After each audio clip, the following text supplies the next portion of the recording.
So what's up everybody, it's me Nisha, welcome back to the channel साथीहरु। तपाईहरुलाई म एकैताली च्याउ राखेकै ठाउँबाट भिडियो स्टार्ट गर्दैछु। आज चाहिँ यो चिर्ने दिन हो। ब्लेड मेरो हातमा छ। यस्तो छ है कन्डिसन, तपाईहरुले देख्न सक्नुहुन्छ। लगभग दिस इज अलिकति वरिपरिबाट हावा निस्कोस् भनेर, हावा भित्र छिरोस् भनेर चाहिँ यो प्लास्टिकहरु चाहिँ मैले सबै निकाल्दिएछ, माथि माथि गर्दिए। अब चाहिँ अलिकति हावा पास हुन्छ। अब खै यो पुरै सेतो चाहिँ भएन, च्याउ राम्रो चाहिँ भएन साथीहरु। केमा कमजोरी भयो? यो खासै राम्रो एकदम बबालवाला कन्डिसनको पोका चाहिँ भएको छैन। यो ग्याप अलिकति कम भयो भनेर यो पोकाहरु अलिकति उता सार्दिएको, यो पुरै धरी नै उता सार्दिएको कि। र अब यसमा ग्याप भयो यतापट्टि टन्नै। अब यो दुई साइडबाट यसरी चिरा हान्न सकिन्छ। एक भित्ताको हान्नु पर्छ लगभग भने हान।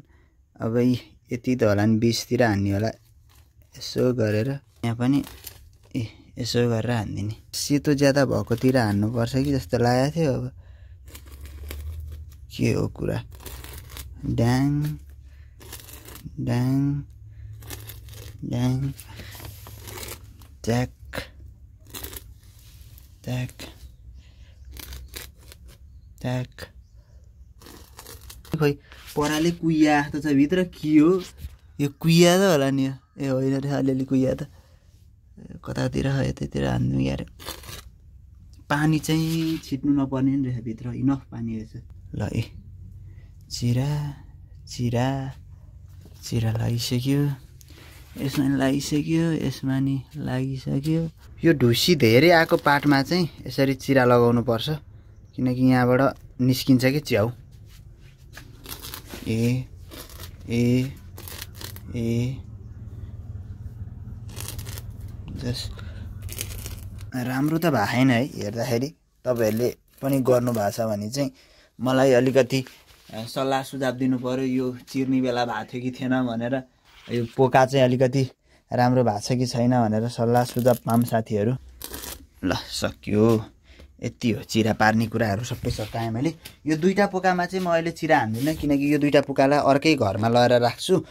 यो दुईटा पोका चाहिँ त्यो उसिन्न नभ्याएर लास्टमा रहेको नउसिनिकन हाल्दिएको। अनि फेरि यसमा भुसुना आउन सक्छ। चिरा पारिसकेपछि त्यो भुसुना अर्को पोकामा गएर बस्दियो भने पोका बिग्रिन सक्छ हैन। एउटा कमन सेन्स लाउँदा नि त्यस्तै हो।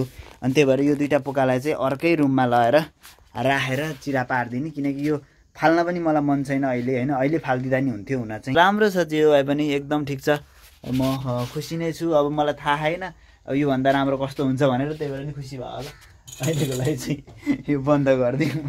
ड्रागन फ्रुट हेर्नु त कत्रो कत्रो आयो। आम्मा हेर्नु त ल, यहाँ सिमी फलेको छ। सिमी कति मरे, तर कति चाहिँ झुत्ता फल्या आँप। ल हेर्नु ल साथीहरु, म च्याउको काम गर्दै थिएँ, तर एकैछिन त्यहाँ चोकमा जानुपर्ने भयो, किनकि थोरै बोरा हाल्दै हान्दै त्यो बोरा लिएर आउनु पर्यो कि। बोरा अब फेरि गहुँको सिजन आयो, अब फेरि बोरा बिक्री हुन्छ। यी मकै हेर्नु न, घोगा लागिसक्यो सबै अलिअलि गरेर। तर त्यो भित्रभित्र पुरा सुताइदिएको मकैहरू त नफल्ने पो भयो। गहुँ पाकिसक्यो कि। अब यो चाहिँ गहुँ झारेर फेरि यसको पनि भुसा निस्किन्छ। अनि यो भुसा पनि हाल्ने त्यही बोरामा हो कि। गहुँ र अनि उतापट्टि धानको सिजनमा यो बोरा चल्छ।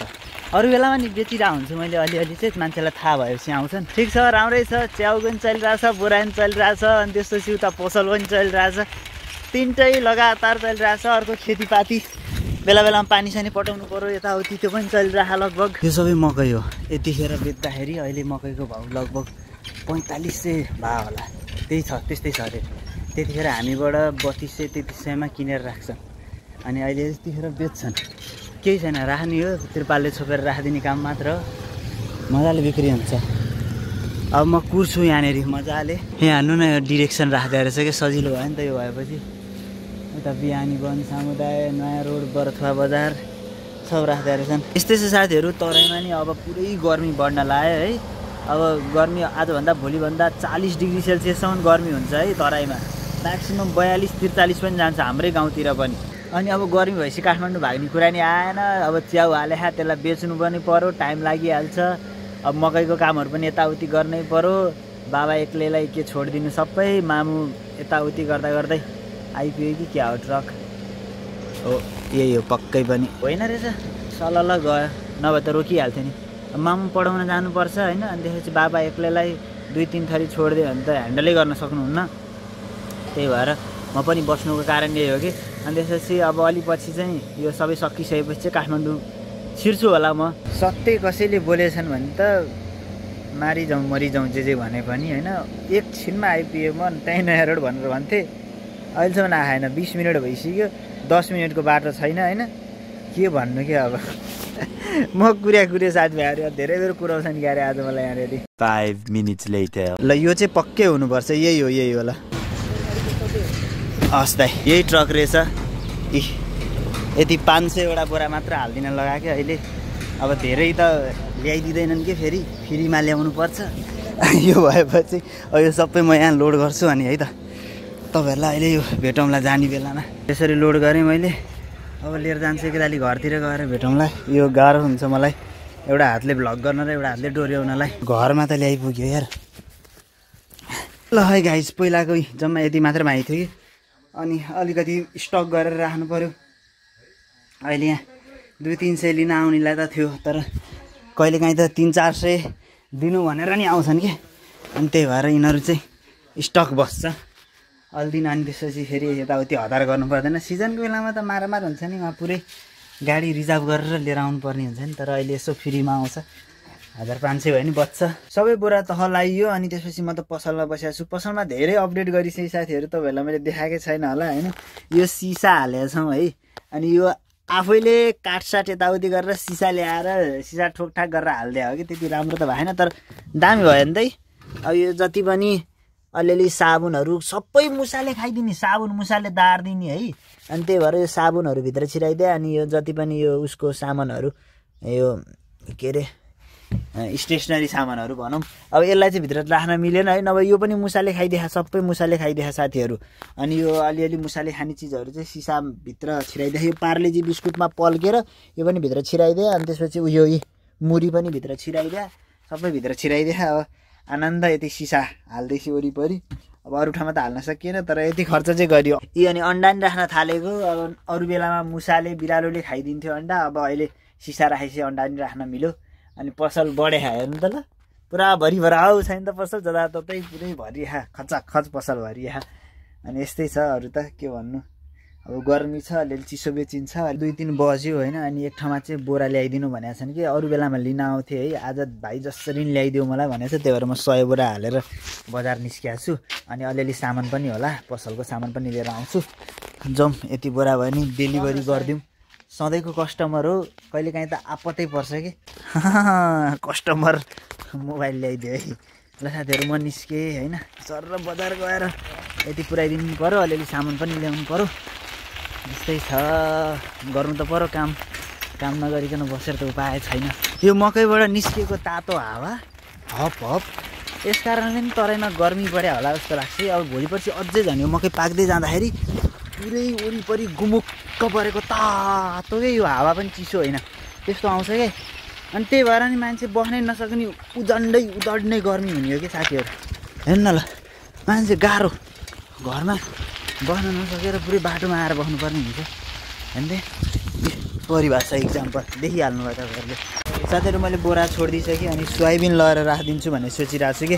अनि सोयाबिन अनि अरू सामानहरू सबै हाल्छु, अनि त्यसपछि लिएर जान्छु। बोरा मैले लगेर दिइसकेँ है, गोदाम हाम्रो सामान लाने ठाउँ हो यो। यहाँ आएर टन्स भयो सामान सबै। अब चाहिँ म निस्केँ, यति भयो। यति सामान लिनलाई भए पनि आउनुपर्ने थियो कि, बोरा त पुऱ्याइदिनु परिगयो होइन, तर आफ्नो सामान पनि आयो नि त यति भएपछि। ल, सोयाबिन नराखे धेरै भएको थियो, किनकि पहिला 1 ताली राखेको थियौँ होइन। अनि त्यसपछि चाहिँ अब धेरै बेर बिकेन रहेछ, अनि त्यसपछि बिग्रेछ कि। अनि बाबाले चाहिँ यस्तो सोयाबिन राख्छ घाटामा गइगयो नि भन्नुभएको थियो। अब अहिले टन्नै डेट भएको राखिदिएको छ। 4-5 महिनामा त 25-30 पोका सोयाबिन बिक्नु त स्वाभाविकै हो, त्यति त बेचिहाल्छन् नि मान्छेले। साथीहरू, यतातिर शीतल हुन्थ्यो होइन, ऊ त्यहाँनिर हेर्नु न, भैबरको सबै बाँसको झाङ जति जेसिबीले खनेर निकाल्दैछ भनेको। यहाँको मकैहरूलाई त त्यसरी असिनाले चुट्नसम्म चुट्या रहेन रहेछ, पत्ताहरू छिदाबिदा भएनन् हो। हाम्रोतिरको जस्तो त भएर नि रहेछ। खोइ अब यो त्यतिखेर हल्का सानै भएर नदेखिया हो कि हेर्नु न, पत्ता धेरै चुटेकै छैन। हाम्रो त तपाईँहरूले देख्नुभयो नि, मैले सर्ट्सहरू हालिदिए हुन्थेँ, खत्तमै बनाएको त है, पुरै केही पनि कामै नलाग्ने बनाइदिएको त। यहाँको त ठिक छ यार। अब यिनीहरूलाई त केही फरकै पर्दैन, यो त पछिको मकैहरू भयो, यसलाई त अब केही फरक परेन। जसको त्यो हारी लाग्ने बेलामा असिनाले हान्दाखेरि चाहिँ अनि त्यसपछि सबै मकै चिम्रा हुन्छ। पसलमा यत्रो धेरै सामान त छ साथीहरू, तर पनि चाउचाउ खान मन लाग्दैन होइन। अनि बिहानको तरकारी थियो, अनि अचार हालेको काउली र मुलाको अचार थियो, अनि चिउरा खाँदैछु। भोला भर्खा पुगेर आयो, बजार पुगेर त्यस्तो सामान लिएर। ललिपप तेरो चप्पल कहाँ गयो अरे? चप्पल भाँच्यो साथीहरू, चप्पल भाँच्यो भनेर यिनीहरूले चुड्यो, यिनीहरूलाई कहिले भन्न आएन। चप्पल कहाँ गयो भन्दा नहरमा भाँचेर चप्पल कहिले भाँचिन्छ त, चप्पल चुडिन्छ क्या। यिनीहरूलाई चप्पल भाँच्यो भनेर ललिपप दिनु भयो यिनीहरूलाई। खाजा खाइयो। यहाँ यिनीहरू मेरो विद्यार्थीहरू आएर बसिसक्यो। तिमीहरूको आज इक्जाम कस्तो गयो? ठिक गयो? के छ भोलिको इक्जाम? ग्रामर। आजको सब ठिक? यिनीहरूलाई होम ट्युसन पढाइदिनु परेको साथीहरू। ल पढ्न थाल, म आउँछु अहिले। बसी जेल हेरिदिनु भनेको छ नि, त्यही भएर कि साथीहरू। यो अस्ति तपाईँले हेर्नु भएको थियो भने सबै असिना पानीले चुर चुर बनाइदिएको थियो, अहिले पुरै लह लह भएर आयो होइन। अब गोड्ने बेला भयो, गोडिँदैछ त्यो मजाले। हेर्नु बोडी त पुरै एकदम लह लह भएर माथि माथि चढ्यो है। हेर्दा हेर्नु न, अहिले हेर्नमा नि कस्तो ब्युटिफुल लागिरहेको छ है मजाले। यो फलेपछि त अझै राम्रो देखिन्छ, कति माथि माथि पुग्यो अहिले त। हेर्नु पेस्टिसाइड इन्सेक्टिसाइडै ज्यादा लाग्ने कि होइन, यो खेती तरकारी खेतीहरू गर्दा बोडीमा त अति ज्यादै लाग्छ झन्, यति धेरै युज गरिन्छ। अब नयुज गरे सबै किराले खाएर सकाउँछ होइन। यो चाहिँ साइन्टिफिक वे, प्रपर वे, एकदम दामी। पछि अलिकति हार्भेस्ट गर्ने बेलामा चाहिँ चिन्ता पर्दैन कि, माथि माथि फल दिन्छ, झुन्डेर फल दिन्छ। जति टिप्दाखेरि भयो 1-2 महिना 3 महिना 4 महिना, अब यत्तिकै भुइँमा छोडिदिएको भए, राम्रो थाक्रो नलाए भए सबै यो भाँचिन्थ्यो। लोड यस्तो बोडी फल्छ भोलि पर्सि। यति यो तार हालिदिइसकेपछि लङ लास्टिङ भयो नि त, पछिसम्म हार्भेस्ट गर्दै बेच्दै गर्न पायो होइन। अब त बाई बाई भन्ने समय त आएको होला साथीहरू। अब के देखाउनु अरूलाई, तर मैले एउटा एक्स्ट्रा काम चाहिँ के गरेको छु भने, अस्तिको जुन स्ट्रबेरी सबै हाम्रो असिनाले हानेर मार्यो नै। हेर्नु न यहाँनिर, हेर्नु न। ल अन्त साथीहरू पुरै मार्दै होइन त, उयो त बोटै मासियो। अब यो एउटा 2टा 3टा 4वटा बोट चाहिँ छ है, छन चाहिँ 5वटा भनौँ। त्यहाँ भित्रभित्र अरू बोट पनि गएको थियो, त्यसलाई चाहिँ अर्को ठाउँमा सारिदिएको छु अलिअलि, नफलिहाल्छ कि भनेर। यस्तो राम्रो स्ट्रबेरी सबै मासिदिइहालेँ के गर्नु। अनि मैले अलिकति मेहनत गरेर हिजो यहाँनिर रोपिदिएको छ सबै, त्यो भित्रभित्र आएको हाँगाहरू यहाँ रोपिदिएको। यो सर्ला जस्तो छ। अब यहाँनिर स्ट्रबेरी फरेर खाना पाइन्छ होला कि भन्ने मेरो दिमागमा छ अलिअलि। हेरौँ, यो फर्सी अलिअलि गुथुक्क गुथुक्क भएर आएको छ, यो पनि आउनेवाला भयो। त्यहाँनिर एउटा फर्सी छ, 3टा फर्सी भयो भने इनफ मुन्टा खानालाई। फर्सी नै चाहिँ मन पर्दैन, मुन्टा चाहिँ ठिकै लाग्छ कि मलाई। ठिकठाक छ, सबै ठिक छ। मैले यहाँनिर ग्राफ्टिङ गरेको छ है, यो हुँदैन होला, अब हुन्छ हुँदैन थाहा भएन, पछि थाहा हुन्छ त्यो पनि। ग्राफ्टिङ त्यहाँ पनि गरेको छ, त्यो लिचीमा पनि ग्राफ्टिङ गरिदिएको छ। आम्माम्मा पुरै गाजरमय हुन्छ जिन्दगी, जति खाए पनि छ गाजर। मान्छेलाई बाँडेर पठाउनलाई पुग्छ यत्रो धेरै गाजर भएपछि। यतातिर लौका मरिगयो, असिनाले हानेपछि सबै बिरुवा चाहिँ खत्तमै हुने कि। अनि एभोकाडो पनि यो किन है, यो एभोकाडो आउँदै आएन आउँदै आएन भन्दा नि यहाँ अर्को एभोकाडो उम्रिएको छ। यसलाई चाहिँ सही ठाउँमा सार्नु पऱ्यो यार पहिला। हेर्नु त, एभोकाडो हो नि, खाएर फालिदिएको त्यत्रो भएछ कि। दाना फुत्त त्यहाँ फालिदिएको थियो, टन्नै एभोकाडो खाइएको थियो नि त अस्ति नै। अनि त्यसपछि दाना फालिदिएको हेर्नु त त्यत्रो उम्रेछ। अब यसलाई त छुट्टै ठाउँमा लगाएर अहिले सारिदिइहाल्छु म। अहिले गऱ्यो भने गऱ्यो, नभए फेरि ढिलो हुन्छ, मतलब बिर्सिन्छु म त। यहाँनिर रोपिदिनु पर्ला जस्तो छ। यहाँनिर रुख मासेको थियौँ हामीले। अब एभोकाडो पनि ठुलो रुख हुन्छ नि त, एउटा रुख फेरि यहीँनिर होस्। एभोकाडो त राम्रो हो नि त रुख। अब यिनीहरूलाई सेभ त हुन्छ होला, तर अब कहिले ठुलो हुने कहिले सेभ हुने यो सरेकै छैन अहिलेसम्म। यतापट्टिको त यो जति पनि ड्राइगन फ्रुटहरू, प्याज त आयो अलिअलि गोडमेल गर्दाखेरि। त्यहाँनिर लिची ग्राफ्टिङ गरेको छ है यहाँनिर पनि। अब यो हुन्छ हुँदैन थाहा छैन मलाई पनि है। मैले पनि पहिलो ताली गराएँ, ग्राफ्टिङ गरेको बिरुवा हुन थाल्यो भने चाहिँ म टन्नै ग्राफ्ट गर्छु है। ग्राफ्टिङ गरेको बिरुवाहरू चाँडो फल्छ कि। पुरै मैले त हनुमानले जसरी पहाडै उठाएँ साथीहरू। ल अन्त पुरै पहाडै उठाएँ एभोकाडोको। पुरा एकदम यति भएपछि जरा हल्लिँदैन अनि अलिक सेभ हुन्छ। पहाडै उठाउनु भयो कहिले काहीँ। ल खर्लमै ल्याएर यति भएपछि आनन्द। एभोकाडो प्लान्टेसन पनि सकाएँ मैले। यसो हेरेको थिएँ त्यहाँ अस्तिदेखि उम्रेर बसेको थियो कि।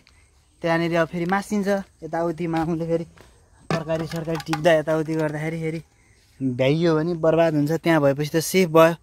त्यो अब पहिला त्यहाँ अर्कै रुख थियो, त्यो अर्को रुखलाई चाहिँ आउन दिनु हुँदैन, त्यसलाई मास दिनुपर्छ। किनकि यो एभोकाडो रोपेको 1-2-3 वर्ष भयो, यो अलि सेपमा परेर होला, माथि चढ्दै चढेन कि। अब त्यो अलिकति चढ्छ कि हेरौँ, लेट्स सी।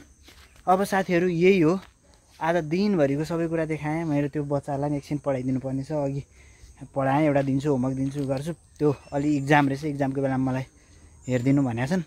यहाँसम्म हेर्नुभयो साथीहरू, don't forget to subscribe, like the video. कस्तो लाग्यो तपाईँहरूलाई? आज त्यही च्याउको बारेमा यसो अपडेट दिनुपर्ने थियो, अनि अलि अरू कामहरू पनि देखिहाल्नु भयो यताउति। यस्तै तरिकाले जान्छ मेरो दिन त है। अब कहिलेकाहीँ खेतीपाती, कहिलेकाहीँ यो बोरा, कहिलेकाहीँ च्याउ, कहिलेकाहीँ पसल, यतिमै सकिन्छ। बाइ गाइज, भिडियो लाइक गरिदिनु होला। अब तपाईँहरू पनि च्याउको अझै फर्दर केही हेर्न चाहनुहुन्छ, केही बुझ्न चाहनुहुन्छ भने कमेन्ट गरिदिनु होला। Bye, take care, love you guys.